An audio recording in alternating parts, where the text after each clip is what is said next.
এখন তো আর কোনো রাস্তা নেই। না না, এইসব করা ঠিক না। কিন্তু টাকাটা কোথা থেকে আসবে ওটা তো দরকার। যতই দরকার থাক তবুও। তাহলে আমিও অনশনে বসলাম, যতক্ষণ না তুমি টাকার ব্যবস্থা করতে পারছো ততক্ষণ আমি কিচ্ছু খাবো না। আচ্ছা চলো, কিন্তু মা যদি জানতে পারে ওনার ব্যাগের থেকে টাকা নিয়েছি তাহলে? কেউ কিচ্ছু জানতে পারবে না, চলো।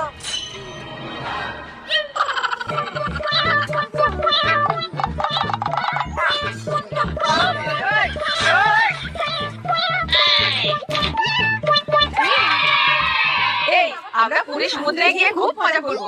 ও দাদা, বল বলে ইসিগো, ইসিগো বাবা, লাগছে। এনারা কি মনের কথা সব বলে দিতে পারে।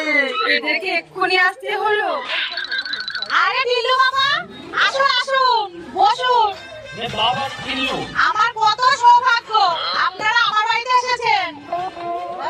কিরে তোরা এখানে আসবি না ওইখানেই দাঁড়িয়ে থাকবি?